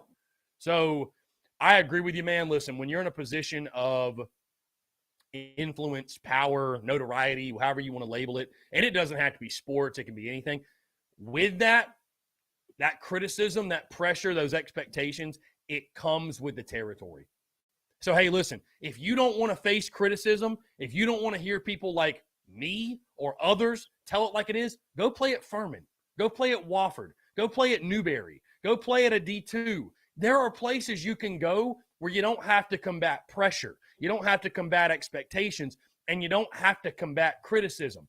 South Carolina ain't one of them. The SEC isn't one of them. And I would challenge fans. Again, it's like, yeah, they're kids, whatever, but these are like grown men practically. And again, they're getting a check now. So there's a line to it. There's a line where it becomes over the top. But when we're breaking this thing down and we're talking about players, and again, it's not all sunshine and rainbows. It's just like the real world. Not everybody's great. It's just reality. Yep. It's just reality. Like, not everybody's a superstar. If everybody was a superstar, then nobody would be one. Not everybody's and Alabama. If they don't think, right? You know what I mean? Like, so. If they don't think NFL scouts are seeing how they react to criticism, then they got something else coming. It's I just. was watching that Yeah. the new Adam Sandler movie Hustle. I don't know if you've seen that. I haven't about seen he's an NBA scout. Mm-hmm. It's interesting, but one of the biggest things is how the player is. He's an NBA. He's going to go to the combine. How he reacts to on-field pressure from other players, and then off-field pressure from I guess media and whatnot. So if they're planning on taking it any further than college, they got to suck it up. And I'm not even saying that they're necessarily the ones getting butthurt about it. I think it's more fans that get butthurt about it. Oh, for sure, for sure. And I think I think where people get twisted in my analysis and listen, as a fan, purely as a fan, it's your job to show up, support. You can certainly have opinions, but do that. I'm a fan too. But when I talk and give analysis, I try to remove the fandom. I really do. I really do. And just tell it as it is. So when I say something about Debo Williams starting at linebacker, that's me looking at it from a football scope, football perspective. Because fans of college teams, they just love everybody. Everybody's great. And I understand it because, again, it goes back to, and hey, listen, I'm jumping on with J.C. Sherbert weekly. He's coming on my show. I got nothing but love and respect for guys at 24/7 Rivals. But what do they sell in recruiting? What do they sell in their services? Have you ever heard of a recruit committing to a school? This goes so far beyond Carolina. Committing to a school and somebody go, not a great pickup, 3-star kid, 2-star kid, whatever, a little bit undersized, not quite as quick as you like. South Carolina would be lucky if he's a contributor. Bro, you have never in a zillion years heard that, and you never will. It's always diamond in the rough, or if he's a 4 or 5-star, he's the next big thing, So, like, you're sold on that, but it's like, bro, not all these players are built the same. Not all these teams are built the same. That's okay, but people have a hard time accepting that reality because when you talk about a player on their favorite team, it's like you're talking bad about their kid. It's like you're talking bad about their family. And it's like, it ain't that deep, bro. But that just goes to show you the passion that fans have because they take it that personally. Some do. Now, a lot of people that tune into this show, they have thick skin and they understand exactly where I'm coming from. That I got nothing but love and support for these guys. Want them to ball out. We all want to win. We all want the same thing. But there ain't no point pretending like, I just feel like you are doing yourself a disservice and you are setting yourself up for heartache if you paint this picture of everybody on our team's great and everybody's just as good, because I feel like people look at like last year and they're like, we went 7-6, and fans can't just admit this team was better than us. well, we just didn't play a good game. No, they were better than you. A&M whooped your ass. They had better players than you top to bottom. Georgia whooped your ass because they had better players than you top to bottom. That's okay. But I don't know why we have to say it's nothing against the players on the roster. It is against the players on the roster. We don't have good enough ones to compete against Georgia and Texas A&M and all these guys right now. Players win games. Quality of players in the roster, it matters. That's why recruiting is so important. And so, again, now guys are getting compensated. And I feel like the criticism we give, it's not personal. It's not over the top. It's not unfair. I think there's a line. But, I agree with you, man. And, listen, if you're someone who takes all that shit personally, this is not the show for you. It's not. It's not. I mean, I'm not going to just go out of my way to slam a guy. I'm not going to do that because, again, these guys are putting in their blood, sweat, and tears. I was a college athlete, bro. I know the grind. I get what they're going through. I mean, they're going through fall camp right now. God bless them. I hope they all ball out. They all reach their dreams and expectations, have NFL caliber years, and we win the SEC and all that, right? But, I'm also just going to tell you that when I see Debo Williams at a starting linebacker spot, I get concerned. From a football perspective, that doesn't mean I dislike Debo Williams. That doesn't mean I think ill of that doesn't mean anything personally. From a football scope and where he comes from and what we saw last year, I am concerned when that's the reality. That's it. That's it's not anything beyond that. It's not personal. For some reason, in college, people have a tough time separating personal, their fandom, their garnet-colored glasses, and just what is reality. That doesn't happen in NFL as much. NFL fans are so quick to say a guy's ass, he's trash, terrible signing. Why is it so different? I don't know. It's fascinating to me, truly. It's fascinating. Yeah. Well, I think the problem with like you mentioned, if you listen to these other media outlets, which are fine, but if you think everything's fine when it comes out that it's not fine anymore, it sets you up for an emotional letdown. So just being a little bit more realistic about things and, keep it a little bit more even. I mean, Gamecock fans don't need anything more to be let down about. So just try to, I like the way that you just try to keep it real, try to keep it somewhere in the middle, not too high, not too low. That way, that's the way it's probably going to turn out in the long run. And again, it's for Shane Beamer. It's for Shane Beamer. We don't need to be one of these programs. It's year 3, our coach is on the hot seat. That's absurd. Let him build. I mean, My God, the roster's not even his. These aren't even his players for the majority. It's crazy, bro. Right. It's crazy. Let him build. Let's let this thing play out. Both, and I'll say this, both positively and negatively, right? Will Muschamp won 9 games in year 2, man. And we were dumb enough to give him an extension. Let's not overreact to anything that happens. But to set crazy expectations and we're going to compete for Atlanta, bro, that is so unfair for this coaching staff. It's so unfair. We're not there yet, and that's okay. And if we beat a Georgia, if we beat an A&M, if we beat a Clemson as I picked, that is awesome. And that will show great progress and the trajectory. But are we at the level to compete week in, week out at that highest level? I don't think we're there yet. That's not a hot take either. That's a pretty normal take. So either way, positive or negative, don't overreact, set realistic expectations, and give Shane Beamer time. Don't put him in a position to where a good season won't be good enough. Don't do that. Don't do that to Shane Beamer.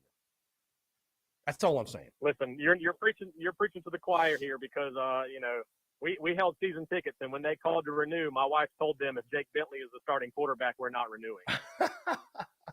And listen, I say all that. I'm not saying don't have hope, because guess what? I'm just like you. My blood runneth garnet and black. Every Saturday when I wake up, no matter what prediction I've made, I show up. I wouldn't go to the games if I didn't feel like we had a shot. You know what I mean? We all have that. You have to have that eternal optimism to be a Gamecock year after year after year. I'm not saying don't have hope. I love it. Like I said, I'd rather have to talk people down than convince people to get fired up for the season. I'm just saying, though, in the back of your mind at minimum, in the back of your mind, keep that perspective. That's all I'm saying. Yep. All right. Well, I'm more excited for this season than I've been in a while, but I'm going to get back to work and let you finish your show. Hey, same, man. I appreciate it, man, and appreciate you always tuning in. Yes, sir. Thanks, brother. Take care. I feel like I'm the bad guy because I'm trying to inject perspective. I don't know, man. I mean, listen, it will all play itself out this year, and hopefully, again, we are winning games, guys. Let's see. Cocky Twan says, I can't believe you said that about Brown. Tell me what quarterback would have been successful against Clemson with our O-line. I'll wait. Doty's trash can water. Jason Brown's hot dog water also.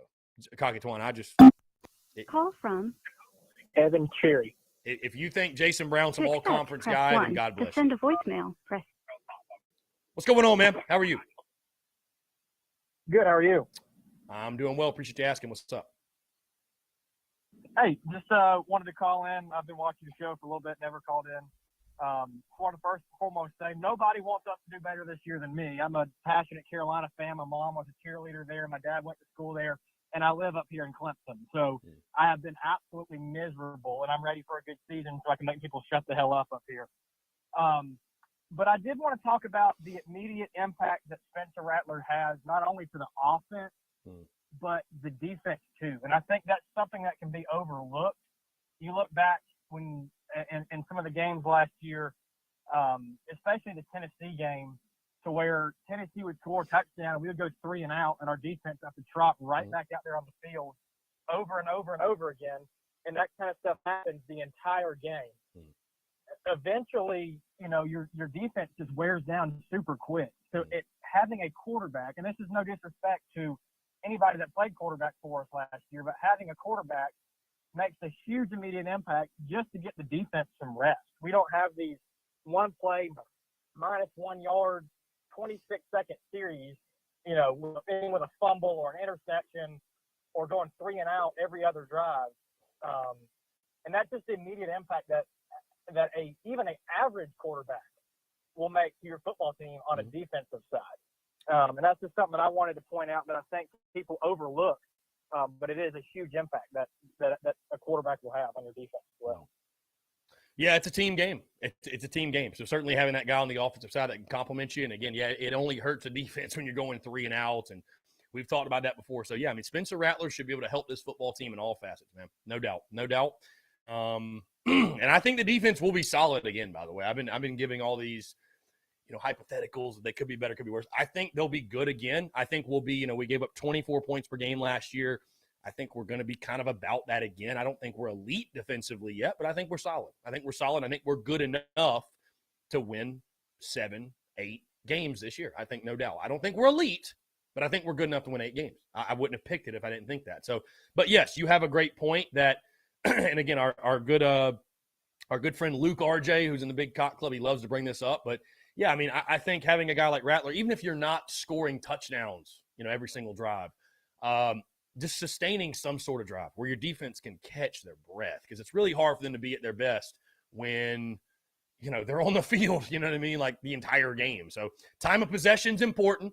You want a quick strike offense. You want an offense that's explosive like that, but also you don't want your defense sitting out there on the field the entire game. So it's a team game. There's a balance. And certainly, again, Rattler does it. And to the point you made, he positively affects this entire football team.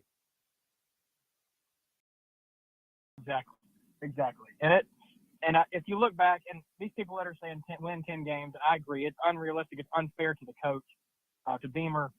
And I'll say this, and I got to hop off here and get back to work. But, if you look, I like to base my next year's expectations, and it may be irrational, but look at the schedule the fall, the year prior. Let's look last year at the schedule and see what games could we have won with better quarterback play. And my mind immediately goes to just 2 games. I don't think Tennessee was on fire. I don't think a better quarterback play would have made you win that game. Certainly it would have helped. It would have made it a more of a competitive game. But I don't think you win that Tennessee game. My eyes gravitate here to 2 games, and that's Missouri, who we lose by 3-2, and Kentucky, who we lose by 6-2. And I think better quarterback play lets you, be in a position to win games And basing off last year with a bowl win, this next year we could be a 9-win team, but in regular season I'm looking at 8 wins. I agree on that. Yeah, for sure. Yeah, I think certainly. I mean, if you'd had like a rattler last year, I think I think you beat Kentucky, you beat Mizzou. I think that's very fair. So, I mean, either way, no matter what your opinion is on Jason Brown or Luke Doty or Zeb Nolan or anybody else, there's one fact that stands true, and it's that the quarterback situation this year is in a much better spot than it was last year. There's no debate. So I think we can all agree on that. Yeah. Well, I appreciate you taking my call, and I'm going to hop off here. Hey, I appreciate you, man. Thank you so much. Cocky Twan, again, it's all love to Jason Brown. I appreciate him, what he did. I literally said it last year. I went on record. I know you know this because you tune into everything I do and you watch everything I do. I know you do. But do I think Jason Brown was a great QB? No, I think we beat Florida because we ran for 284 yards. He threw for like 140, 150 maybe. Lost to Mizzou on the road. Did just enough to get that Auburn win, and then got shut out against Clemson. So do I think Jason Brown was a great QB? No, I do not. I'm not trying to hate on him, but like he did a really, really good job and got us to a bowl game, and we should forever remember him in a positive light. Am I glad that Spencer Rattler's our quarterback over anybody we had last year? Yes. And I think you would agree with that. I can't believe it's 25 days from 2022's kickoff, and we're talking about this. Like, really. Anyways, guys, this has been a fire day. The Daily Crow has been on fire today. If you want to hear the show in podcast form, you can. Go subscribe to the Daily Crow on iTunes, Spotify. If you only catch bits and pieces of this show, it will drop in podcast form every day after the show at 3 o'clock. 3 o'clock is when it will drop. Again, it'll be the full show. We'll cut out the 5-minute breaks. So it'll be about an hour and 45 minutes, but you can hear that all back on iTunes, Spotify, wherever you get your podcast. It will be there. James Reynolds, Shane Beamer can win 10 games. We as fans have to open up our minds to this being impossible. James, let me ask you this. Why is it a problem for fans to just be in show me mode? Why is it a problem? Why is it a problem for me to say, I'm picking 8-4. If you want me to start picking you to win 10, we'll go win 10. Why is that a problem? And see, James, now you're being over the top. Now you're being dramatic, right? Now you're being dramatic. He says, why don't we all just put expectations for 4 wins then? Nobody will be disappointed.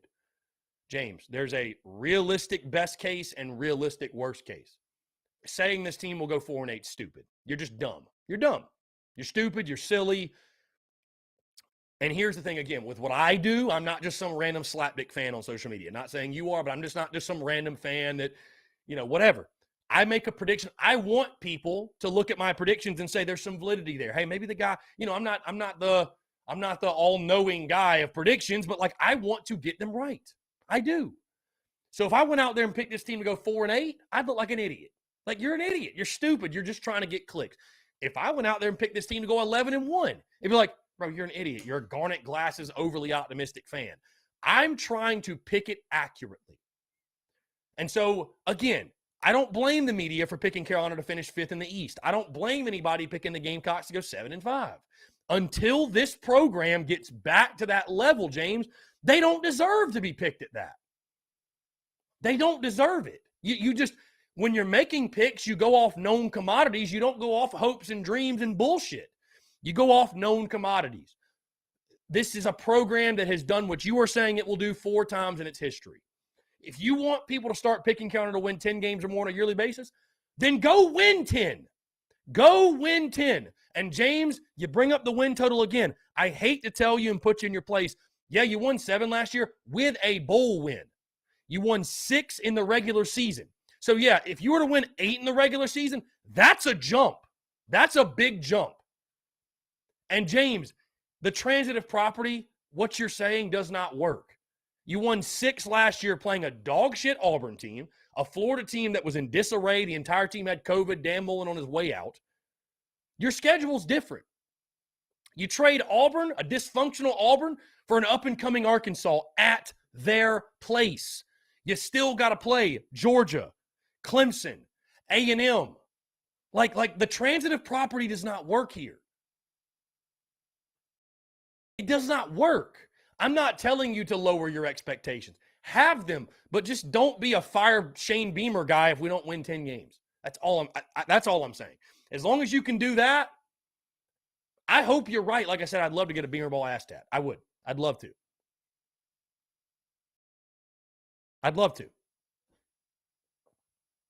But like, Tennessee didn't just go away. Clemson didn't just go away. A&M didn't just go away. Georgia just didn't just go away. 42-3 against Florida, James? 42-3? Come on. That's absurd. Let me just put it this. Let me just say this. Because, James, you know what's crazy? You know what's crazy, James? If you listen to my season prediction show that dropped mid-July, you would hate what I said. Because I said this. Worst case scenario for this football team is 5-7.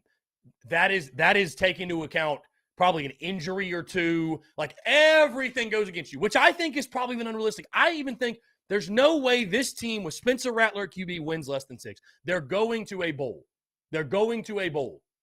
Okay? But more importantly, my best case scenario, realistic best case scenario is 8-4. I think anything above 8-4 is just too aggressive. Because what you're saying to me, James, at 9-3 or better, 9-3 or better, Carolina is going to win every swing game on its schedule. And until that happens, until some of those swing games become automatic wins, Kentucky, Mizzou, Tennessee, until Florida, until we reach that point, it's just too aggressive to say that Carolina's going to win every swing game. That's too aggressive in my opinion. That's just too aggressive. And Cocky Twan, yes, I had Florida beating us last year. I did. What is the point in that? I don't really know why you brought that up. Either way, hey, 9-3. I got 8-4. So Cocky Twan, we're splitting hairs. I mean, 8-4. I'd sign up for it. If you gave me the option, hey, I don't know if James heard this before. James, and we're going even past 2 because this combo has been so crazy.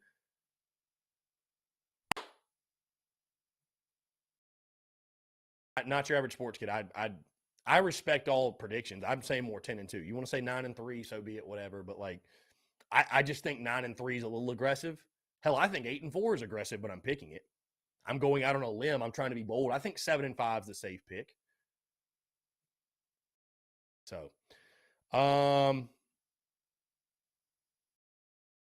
again, I don't know that I said Cocky Twan's prediction was like outlandish crazy. I just think that best case scenario is 8-4. I think 9-3 or better is a little aggressive. That's all I'm saying. I respect all the predictions out there. Hey, 10-2? Yeah, Cocky Twan, 42-3. I think that score is ridiculous. I think, yeah, that score is ridiculous. Yeah, 42-3. You think that's a normal score prediction? That's crazy. Again, I hope 10-2 happens. I hope we win 10 games, even with its win a bowl win, without a bowl win. At 10-2, Shane Beamer should win National Coach of the Year, and I will have a Beamer Ball ass tat, and all will be great in Gamecock Land. We will sell a shit ton of merch. I hope to God it happens.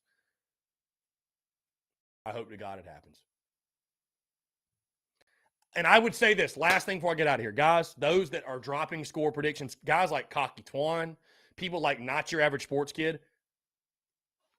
go drop your game-by-game predictions. Tweet them, tag me. Let's have the conversation. I can respect that. I respect because James dropped a game-by-game prediction. Do it. Like, let's see it. Because anybody can just say, well, we're going 10-2. I respect it a lot more if you can actually, like, put it out there. Hey, why not? The beauty's in the banter. Folks, we're past 2 o'clock. Conversation electric today. Appreciate you. Hey, thank y'all, seriously. Because, hey, we all want the same thing. We want Carolina to go 15-0. Like, we all want that. Whether you're Cocky Twan, Not Your Average Sports Kid, James, people that despise me, we all want Carolina to win. I want an ass tat. We all want that to happen. We all want that to happen. Folks, I'm going to get out of here. Y'all have a great day. Appreciate you tuning in. Stay tuned to the podcast. Stay tuned to TDC, all the content. We're content bleeding out the eyeballs. A lot of exciting things happening. Appreciate it. Again, thank y'all so much. Hit the like button, subscribe. Cocky Twine, appreciate you, man. James, everybody else, thank y'all. Thank y'all for making this show electric and what it is. Without you, wouldn't be the same. Hey, appreciate y'all. Y'all have a great rest of your Tuesday. We will talk to you tomorrow. Appreciate y'all, guys.